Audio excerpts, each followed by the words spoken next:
Big Boss season 8 present Nikhil Malyankar, Kavya, Yashmi. So వీళ్ళ గురించి తెలుసు కదా. ప్రజెంట్ వేరే సిచ్యువేషన్స్లో మనకు చాలా వరకు అయితే చూసాం కదా. కొన్ని సిచ్యువేషన్స్లో చాలా వరకు వీళ్ళ మధ్య కొన్ని గొడవలు జరిగాయి. కేవలం యష్మి తన లవ్ ట్రాక్ కోసం ఇక నిఖిల్ని యూజ్ చేసుకోవాలని ట్రై చేసిందా, లేకపోతే నిఖిలే యష్మితో లవ్ ట్రాక్ నడిపించాడా అనే దాని గురించి చాలా వరకు అయితే హాట్ టాపిక్గా మారిపోయాయి.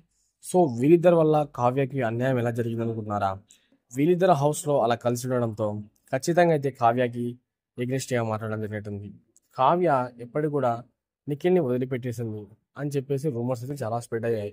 ఎందుకు వాళ్ళు విడిపోయారు, ఎందుకు కలసాలి అనే దాని గురించి టాపిక్ పక్కన పెడితే, రీసెంట్గా చిన్ని సీరియల్ తెలుసు కదా, ఆ చిన్ని సీరియల్లో వీళ్ళు ఒకేసారి అందరూ కలిసిపోవాలని చెప్పి ఆడియన్స్ ఎక్కువ కోరుకుంటున్నారు. ఎందుకంటే ఎప్పటికీ విడిపోయి విడిపోయి కూడా వాళ్ళు కలవరు అనుకున్న వాళ్ళు కలిస్తే ఎలా ఉంటుందో ఆ సిచ్యువేషన్ చిన్ని సీరియల్లో మనకు కనిపించింది. సో అందుకని చెప్పేసి ఫుల్ క్యూరియాసిటీతో, చాలామంది ఎక్సైట్మెంట్తో ఈ చిన్ని సీరియల్లో ఇక వీళ్ళిద్దరు కలిస్తే చూడాలని చెప్పి చాలామంది ఆడియన్స్ అయితే ఎదురు చూశారు. ఇంకా యష్మి చేసిన కాదుకి ఇప్పటికే దాదాపుగా ఇప్పుడు వచ్చిన సిచ్యువేషన్స్లో దాదాపు వచ్చిన అన్ని సీన్స్లోనూ మనం చూసినది ఒకటే, నిఖిల్, కావ్య మరియు దాదాపుగా వచ్చేసి యష్మి వీళ్ళ మధ్య ఏం జరిగింది అనే దాని గురించి టాపిక్ పక్కన పెడితే ఖచ్చితంగా చూద్దాం.